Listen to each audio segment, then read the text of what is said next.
En esta presentación continuaremos con los problemas intrínsecos o propios del capitalismo que se tipifican o se plantean en tres grandes, ¿verdad? Primero, problemas de ineficiencia, que es el que estamos examinando. Luego tenemos problemas de inestabilidad macroeconómica, así como también, en tercer lugar, problemas de inequidad y exclusión. Siguiendo con el tema de la ineficiencia en los mercados, pues brevemente recapitularé lo visto. Nada más vimos pues que hay mercados en los que no funciona la competencia, por el contrario, hay mercados controlados por un monopolio u oligopolios. En todo caso, esto representa muchas veces un atentado contra el bienestar del consumidor porque hay manipulación arbitraria de estos mercados. Luego teníamos el tema de las externalidades, sobre todo negativas, que representan pues o constituyen un perjuicio para la sociedad y que se generan tanto por el lado de la producción por el lado del consumo, y que el ejemplo más patente de esto, más emblemático, son los costos o los perjuicios que ocasiona la polución ambiental, tanto por el lado del consumo como por el lado de la producción. Luego vimos pues que es necesario que intervenga el Estado precisamente para fomentar la competencia y también para regular aquellas actividades económicas que ocasionan perjuicios, claro está, de manera involuntaria al resto de la sociedad. Entonces vimos pues esos dos aspectos de la ineficiencia de los mercados: falta de competencia y externalidades negativas. Ahora bien, hay un tercer problema inherente al capitalismo, que es el tema de los bienes públicos. Allí aparece también la etiqueta semipúblicos, pero luego vamos a comentar al respecto. Hay bienes y servicios que no son atractivos para el sector privado porque en muchos casos es imposible o impráctico cobrar una tarifa por ese bien, es decir, cobrar un precio o una tarifa por un bien o servicio es impracticable o imposible. Bien, esos bienes se les llama bienes públicos por excelencia porque estos bienes todos los ciudadanos los disfrutan, es decir, todos, hasta el último ciudadano, pues tiene derecho o de hecho los disfruta. ¿Cuáles son los ejemplos más emblemáticos de los bienes públicos puros? El primero es la defensa de la soberanía nacional.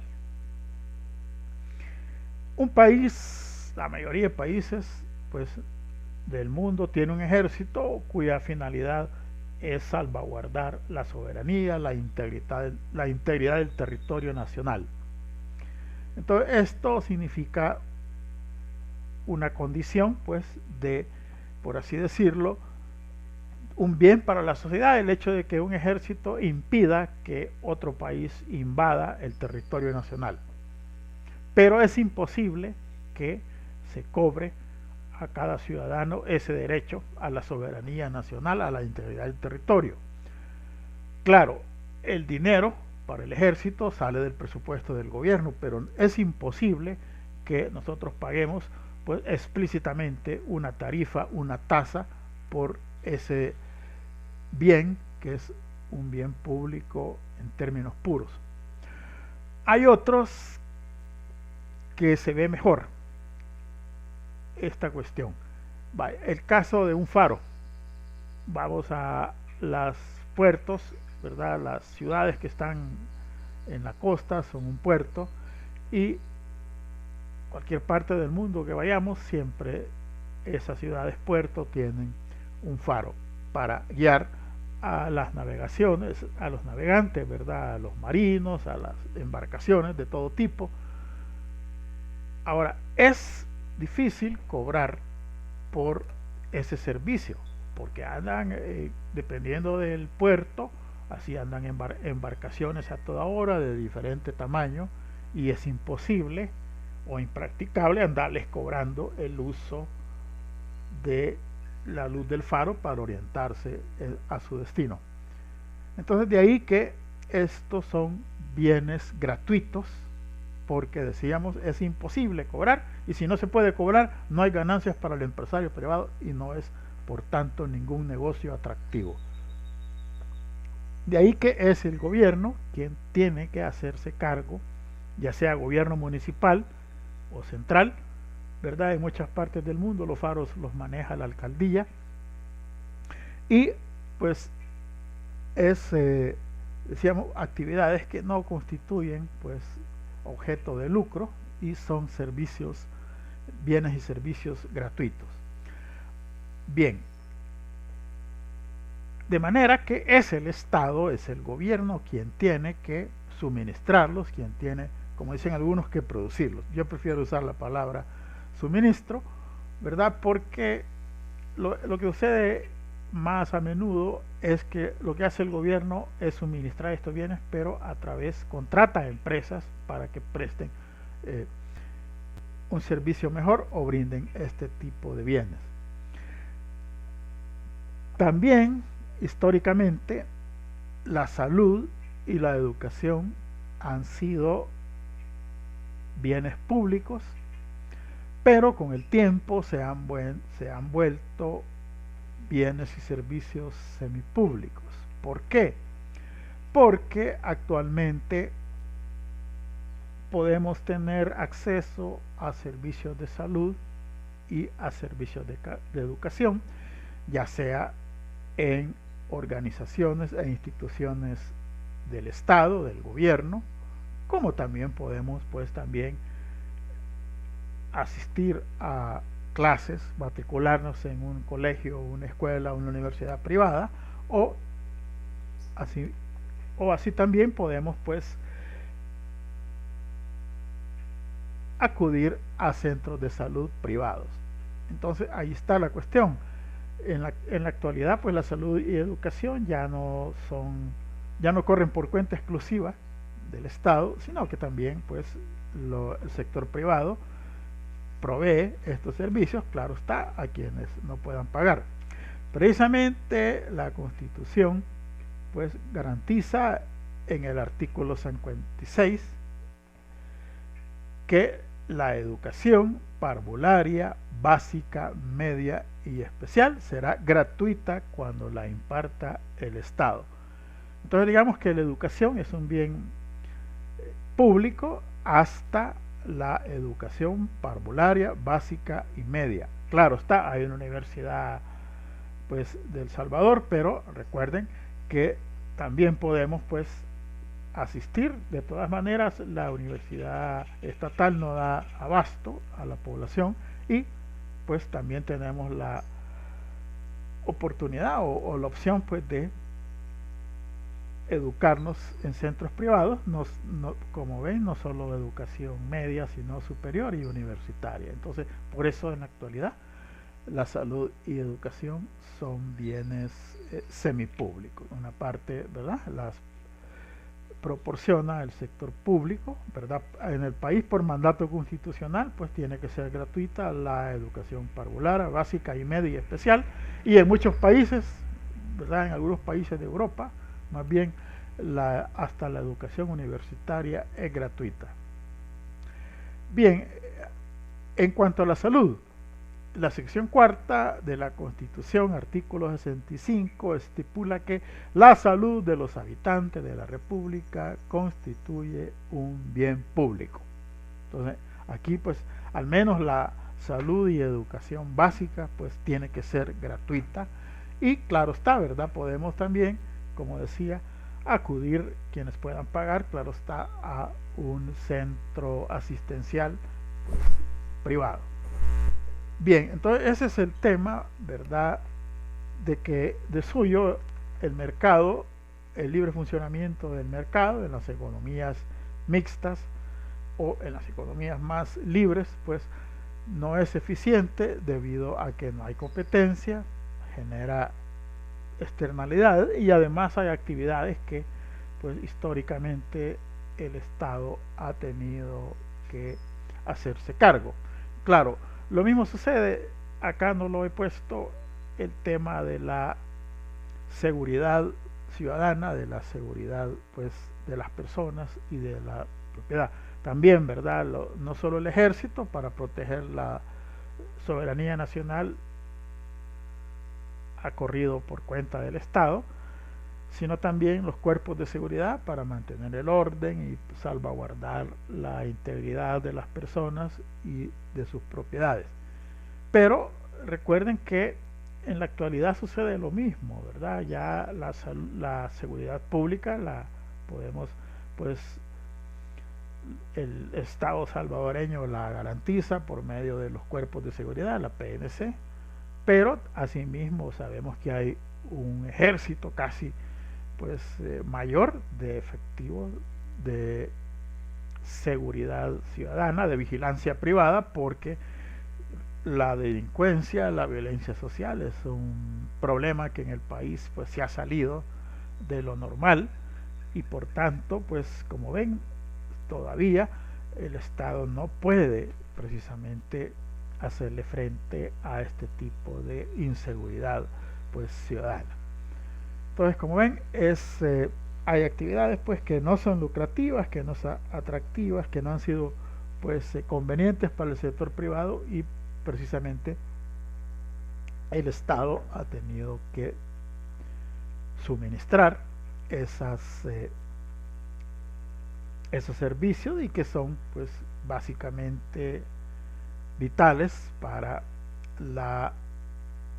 el bienestar de la sociedad, sobre todo educación y salud básica. Bien, entonces como ven hay diversas funciones que el Estado actualmente ejecuta con variedad en cada país, pueden haber mezcla. Lo cierto es que hay, como ven, una función de regulación de los mercados para que sean más eficientes, para que no generen problemas. Lo mismo, pues el otro es el establecimiento de un marco legal y lo mismo, ¿verdad? El Estado tiene que, por mandato constitucional, suministrar estos servicios fundamentales, vitales para el bienestar de una nación. Bien, ahora vamos a pasar a otro problema que ya lo habíamos comentado anteriormente en la parte de la política económica y nos referimos a la estabilidad macroeconómica. ¿Cuáles son los signos de la estabilidad macroeconómica? Bueno, el peor de los mundos, pues, en estos términos, es un país o una nación en donde haya un alto nivel de desempleo, un leve o poco crecimiento económico de la producción y asimismo todo esto con precios de los bienes y servicios cada vez más elevados.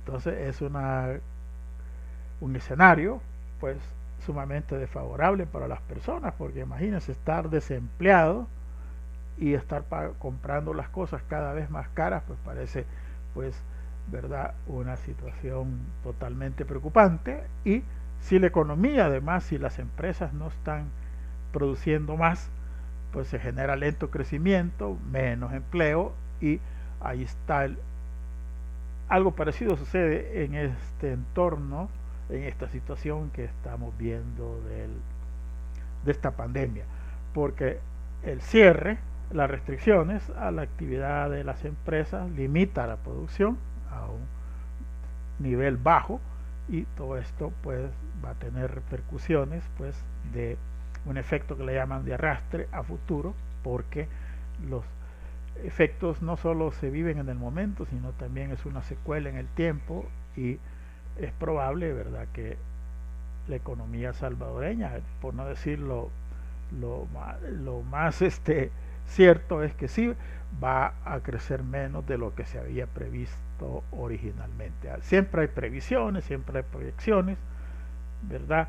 Y se decía que el ritmo de crecimiento económico del país iba a ser menos, y hoy con digamos, andaba ahí por un descenso del 4% en el 2020 con respecto al 19, pero por ahí varias instituciones han estimado que va a ser mayor, van a registrar una caída del 6%, pero sabemos que esto todavía no se tiene la certeza absoluta, pero sí es seguro que va a disminuir más del 4%, pero no sabemos todavía pues el desenlace final, que ojalá que no sea mayor y que en este mes de mayo pues se regularice, aunque sea de manera escalonada o de manera progresiva, esta actividad económica, porque precisamente hoy, ¿verdad?, comenzó un nuevo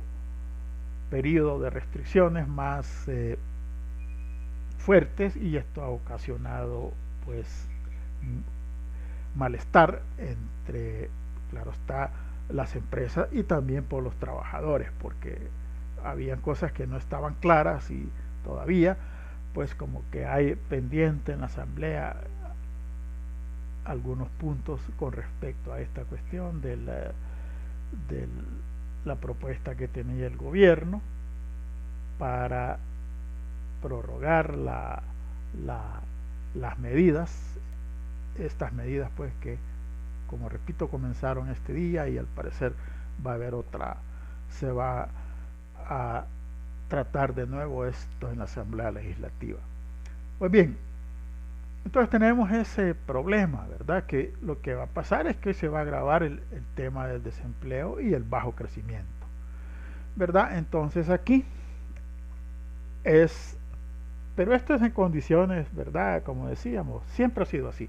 Siempre han habido altibajos, siempre han habido crisis periódicas, como dicen, periodos de vaca gordas, periodos de vaca flacas, bajones, contracciones, depresiones. Entonces, usan los economistas un montón de términos para caracterizar pues que el crecimiento de la economía capitalista no es constante, sostenido, sino que tiene sus alzas, sus bajas, y es aquí donde los gobiernos pueden hacer mucho para frenar las caídas, no digo, por así decirlo, anularlas, pero sí amortiguar el impacto de estos bajones.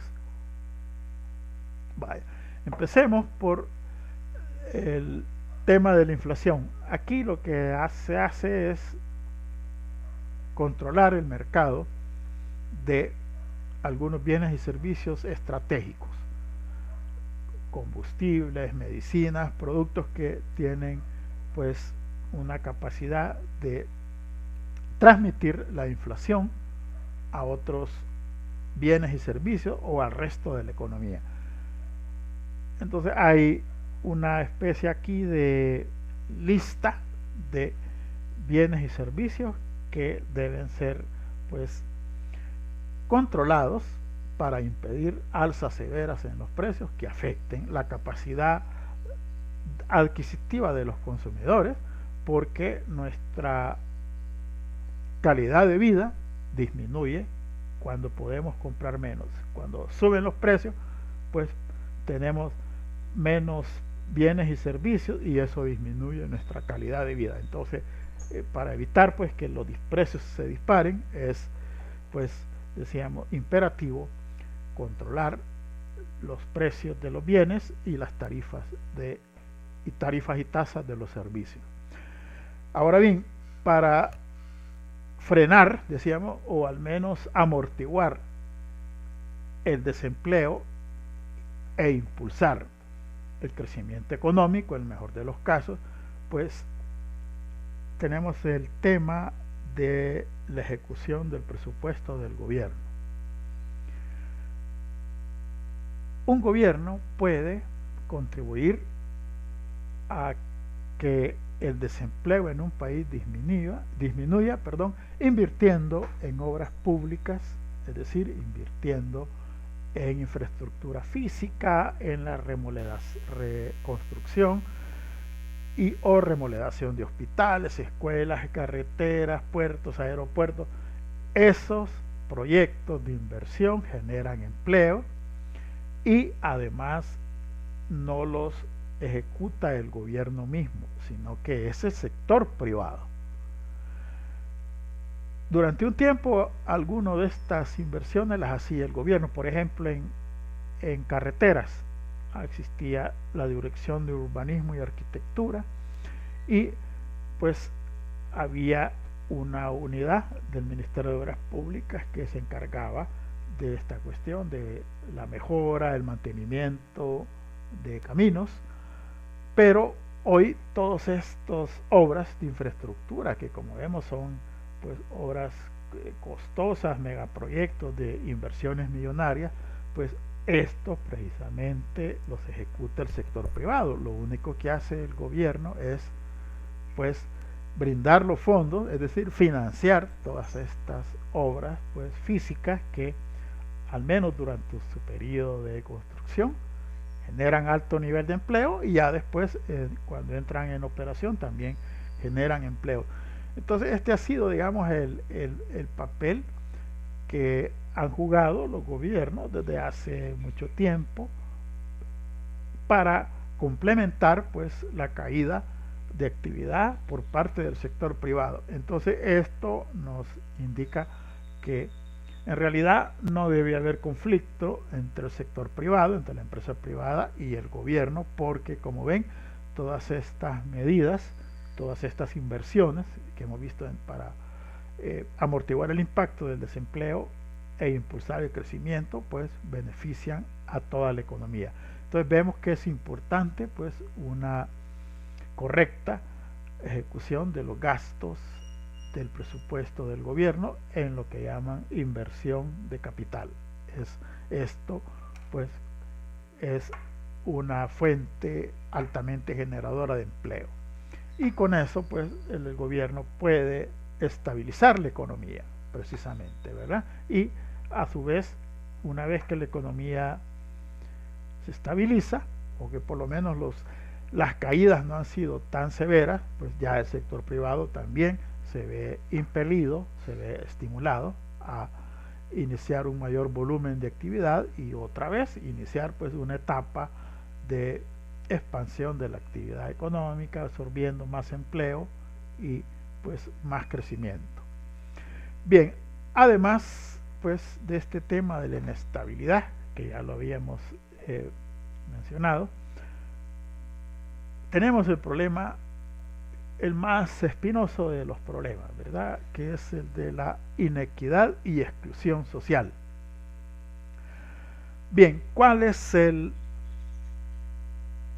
problema aquí? Esto tiene varias, lo podemos decir de varias maneras, pero lo primero que hay dos primeras dimensiones: ineficiencia distributiva e ineficacia distributiva.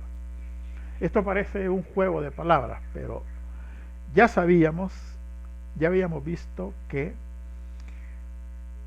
las economías capitalistas han ganado con respecto a las economías centralizadas, han ganado en el terreno de la eficiencia productiva, pero no así en el campo de la eficiencia distributiva, ¿verdad? Persiste la desigualdad en los países pues capitalistas, ¿verdad?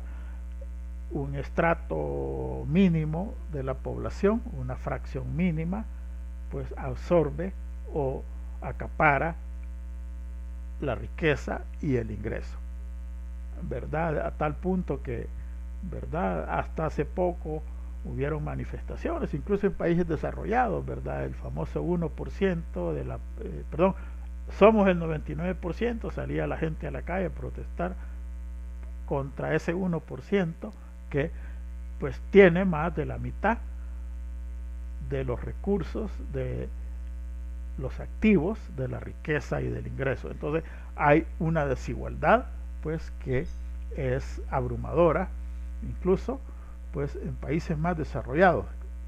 Pero lo cierto es que la desigualdad, pues todavía, incluso con esto de la globalización de los últimos 40 años, ha aumentado.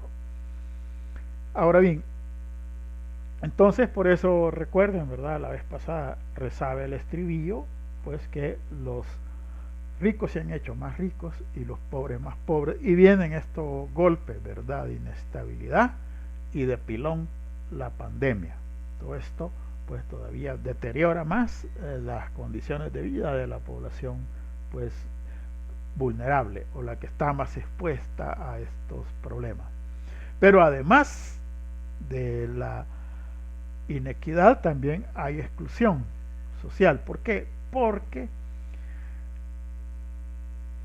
existe, además de ineficiencia distributiva, ineficacia distributiva. ¿Qué significa ineficacia distributiva?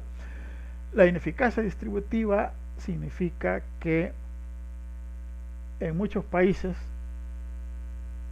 o por regla general en casi todos los países, se produce no lo que más necesita la sociedad, sino se produce más de lo que, o más bien, en lugar de producir lo que más necesita la sociedad, se produce para los quienes más pueden pagar. Y esto significa pues que las necesidades sociales más apremiantes no son objeto de lucro. Entonces así tenemos nosotros que en estos países hay contradicciones, ¿verdad? Vemos centros comerciales fastuosos, lujosos, ¿verdad? Hay gente que puede pagar, sí, y se puede dar esos lujos, sí, pero no, por otra parte, se deja pues a mucha población excluida pues de necesidades pues básicas, y hay pues un cúmulo de necesidades insatisfechas. Entonces, como ven, es una situación, por así decirlo, contradictoria, ¿verdad? Porque recuerden, hay necesidades básicas insatisfechas que deberían ser pues prioritarias. Sin embargo, se produce la lógica pues de negocios, pues es más a satisfacer las necesidades de quienes más pueden pagar. Entonces esto, como ven, todavía es un gran problema y es el peor en nuestros países, pues, y quizás en otros del mundo desarrollado, del primer mundo, pero no se ven las cosas con tanta crudeza como por acá, ¿verdad? Y esa es la diferencia. Sin embargo, ¿verdad? Hay incluso hay países de América Latina en peor situación que El Salvador, ¿verdad? Pero no son muchos. Lo cierto es que es de una de las economías donde todavía hay más desigualdad y exclusión. Entonces, ¿cómo pueden los gobiernos hacerle frente a esto? Bueno, decíamos que esta inequidad, pues en principio se pensó que se podía resolverse mediante cambios estructurales. Recuerdan que al inicio de esta unidad tipificamos al régimen económico de un país como una estructura, como una edificación que se edifica sobre 4 pilares, y ese es, en términos de organización económica, precisamente cuando los economistas hablan, y muchas veces los políticos, de estructura económica, pues están hablando de esos pilares. Y esos pilares, la estructura económica de una nación, de un país, solo puede cambiar pues con revoluciones o con transformaciones drásticas. Vale, por ejemplo, podemos hacer cambios en una edificación, podemos botar las paredes, podemos remodelarlas, pero los pilares, las estructuras, las vigas y las columnas siempre van a permanecer pues fijas. Lo mismo sucede con esas instituciones que vimos. Mientras no cambie la propiedad privada, la libertad individual irrestricta, el interés individual como factor de motivación de la actividad económica. Mientras no cambien esos pilares, pues no hay cambios estructurales en una sociedad.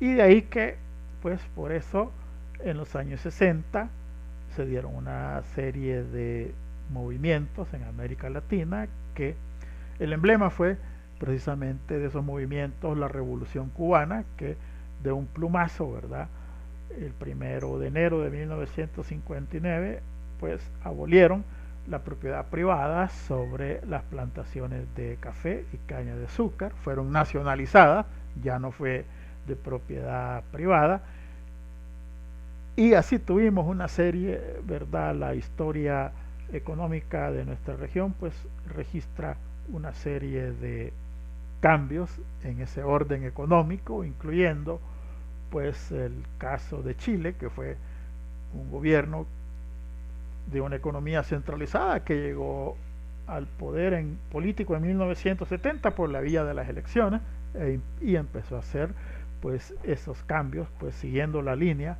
pues de Cuba. Entonces, pero ya en los últimos tiempos este tipo de cambios estructurales ya no se ve mucho, y hoy los gobiernos lo que hacen para combatir la pobreza, la desigualdad, la exclusión social, lo que hacen es por medio del presupuesto. Aquí, digamos, la solución o el expediente para resolver estos problemas descansa en una regla sencilla, que sin embargo en nuestro país todavía pues hay mucho que hacer. ¿A qué se refiere esto?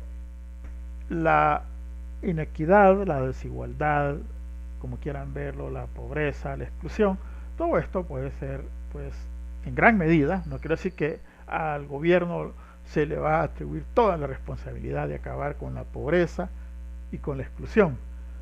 Lo que se quiere decir es que en realidad un gobierno tiene pues la capacidad de incidir significativamente en reducir estos problemas.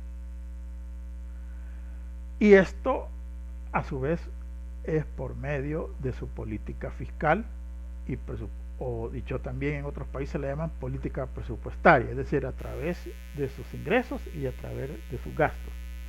Bien, examinemos el caso de los ingresos del gobierno. Esto, como decía anteriormente, la regla para imprimir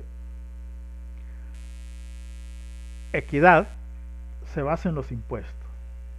Y sencillo,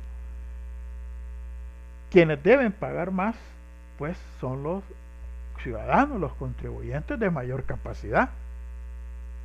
¿O acaso no es lógico pues que quienes tengan más cosas, más riqueza, paguen más, aporten más, sean los mayores contribuyentes? Claro. Entonces de ahí que una de las medidas es establecer impuestos directos progresivos. A eso se refiere, ¿verdad? Que a medida que progresa el nivel de riqueza que sube, pues así también el pago de impuestos tiene que ser mayor. Eso significa equidad, ¿verdad? Cada contribuyente debe contribuir al erario público pues de acuerdo a su capacidad, ¿verdad? Como ven, esto no es nada perverso, sino que es una regla lógica, simple y sencilla. Bien, eso es por el lado del ingreso, ¿verdad? Una política tributaria que pague más, ¿verdad? Y esto pues todavía puede hacerse mucho porque en realidad el gobierno no está recaudando lo que debería. Hoy la otra parte del presupuesto del gobierno son los impuestos, ¿verdad? Entonces el pisto que el gobierno le recauda de los que pagan impuestos, entonces ese pisto, ese dinero puede servir para favorecer a las personas pues vulnerables, a los olvidados, ¿verdad? Y entonces es una especie de solidaridad forzada, en el sentido de que así quienes más tienen, ¿verdad? A quienes más les sobra el dinero, pues ese pisto el gobierno lo recauda y lo va a llevar hasta el último cantón, o debería llevarlos al menos al último cantón, ¿verdad? De Oriente, para invertirlo en escuelas, hospitales, que hay todavía, ¿verdad? Unas carencias enormes y que hay mucho que hacer en favor de esta población, ¿verdad? Que todavía sigue olvidada y que hoy con esto pues está en peor situación. Luego tenemos pues por el lado del gasto del gobierno subsidios a personas, como esos $300, ¿verdad? Que el gobierno dio para amortiguar ese impacto de esta pandemia. Y lo mismo, ¿verdad? Subvenciones a empresas, a las microempresas, ojalá que reciban pues subvenciones, la microempresa, y transferencias así a personas, ¿verdad? Que están en una condición pues desfavorable. Entonces, como ven, se puede hacer desde el gobierno mucho para atenuar pues este tema de la inequidad, que todavía en nuestros países de América Latina, ¿verdad?, es muy grave. Bien, en fin, resumiendo, tenemos hoy este último esquema que nos muestra, ¿verdad?, de una manera más sintética, los problemas, las funciones y acciones, ¿verdad? 3 problemas: ineficiencia, inestabilidad, inequidad, exclusión. ¿Cuáles son las funciones para los temas de ineficiencia de los mercados? Bueno, regular, ¿verdad?, los mercados, fomentando la competencia y controlando las externalidades negativas. Tiene que tener el gobierno, ¿verdad?, mano fuerte para ejercer pues precisamente el poder de su autoridad, de imponer su autoridad, perdón. En el caso, como vimos anteriormente, ¿verdad?, está obligado a suministrar bienes públicos, ¿verdad?, como salud y educación básicas primordialmente. Y acabamos de ver también que puede actuar como estabilizador macroeconómico a través de su política fiscal, es decir, a través de la ejecución presupuestaria, pero también a través de la política monetaria y crediticia. Esta complementa, ¿verdad?, toda ese paquete de reactivación que los gobiernos echan a andar para que la economía salga adelante de estos baches, como dicen, ¿verdad?, o de estas caídas. Entonces tiene esos dos instrumentos tradicionales pues del presupuesto del gobierno y la emisión, control y regulación del dinero y el crédito para apoyar esa reactivación. Y por último, ¿verdad?, como decíamos, para la inequidad y la exclusión, el gobierno tiene que actuar como redistribuidor del ingreso de la riqueza a través de una política fiscal progresiva, tanto por el lado de los impuestos, ¿verdad?, imponiendo pues una tributación que haga que quienes tengan más paguen más, y por el lado del gasto, focalizando pues las inversiones en aquellos sectores que más lo necesitan, porque hubo un gobierno que concedió subsidios de manera indiscriminada. Por ejemplo, en el caso del gas propano, ¿verdad?, se estableció de manera inadecuada porque todos los hogares y empresas de El Salvador tenían subsidio de gas propano y realmente no todos los necesitan. Los negocios, las personas, los hogares que tienen altos ingresos pueden pagar o no necesitan el subsidio, hasta que eso pues al fin de cuentas se arregló. Entonces, como ven, hay tanto por el lado del ingreso del gobierno, los impuestos, como también por el lado del gasto, puede el gobierno redistribuir pues la riqueza y el ingreso en favor de los sectores sociales menos favorecidos. Bien, vamos a llegar aquí con esta presentación. Muchas gracias por su atención.